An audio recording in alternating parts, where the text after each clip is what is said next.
2024 के सियासी संग्राम के लिए बीजेपी ने पहली लिस्ट जारी कर ताल ठोक दी है। वहीं विपक्ष अभी तक सीटों को लेकर मंथन में ही जुटा है। बीजेपी ने यूपी की 80 में से 51 सीटों पर सूची का ऐलान कर दिया। इस लिस्ट में पार्टी ने सभी सियासी समीकरणों को साधने की पूरी कोशिश की है। देखिए रिपोर्ट।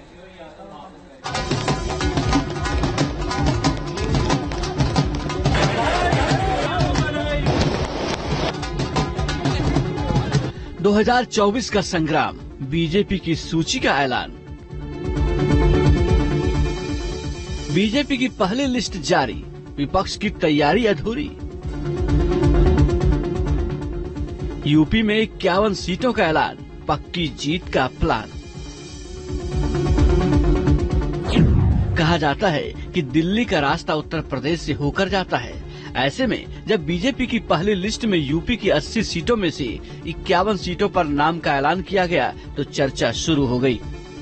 यूपी में बीजेपी ने सीटों के ऐलान के लिए किन किन समीकरणों को ध्यान में रखा है, उस पर चर्चा से पहले सबसे पहले बात यूपी की सबसे चर्चित और वीवीआईपी सीट यानी कि वाराणसी की।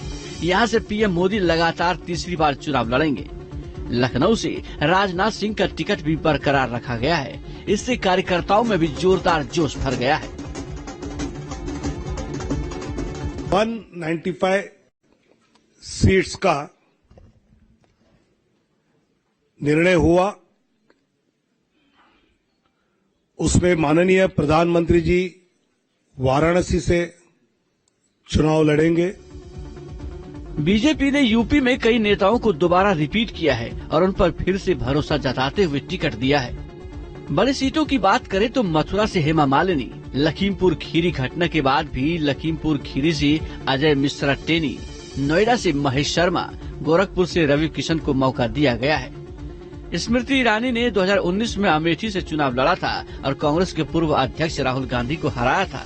इस बार भी उन्हें वहीं से टिकट दिया गया है।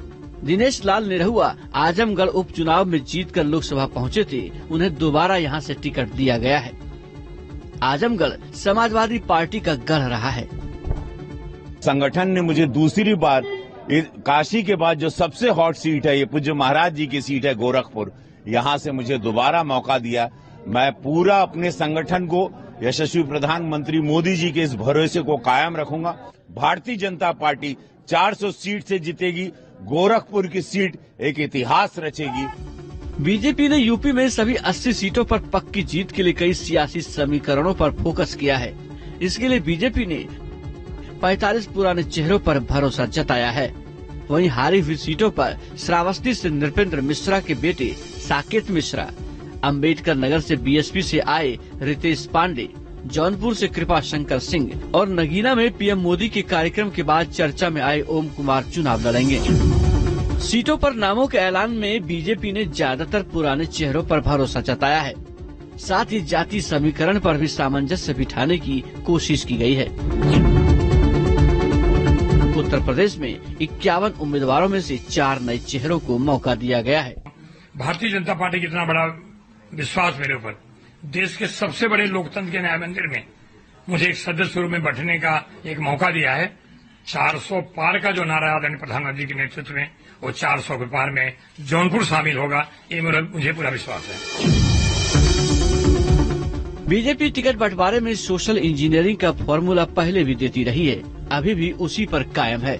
कैराना से प्रदीप कुमार को टिकट देकर गुर्जर वोट साधने की कोशिश की गई है। मुजफ्फरनगर में संजीव बालियान के जरिए जाट वोटर्स को साधा गया है।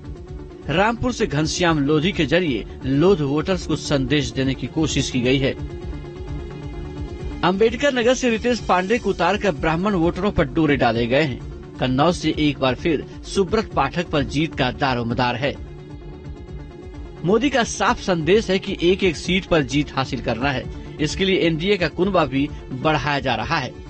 आरएलडी प्रमुख जयंत चौधरी ने दिल्ली में अमित शाह और जेपी नड्डा से मुलाकात की। बताया जा रहा है कि सीटों को लेकर समझौता हो गया है और बीजेपी ने यूपी की बिजनौर और बागपत की सीट आरएलडी को दे दी है। वहीं बीजेपी की पहली लिस्ट पर कांग्रेस की प्रतिक्रिया आ गई है। बीजेपी ने जिस तरह से सीटों पर नामों का ऐलान किया है, उससे विरोधी दलों की मुश्किलें बढ़ने वाली हैं। Team news nation. लोकसभा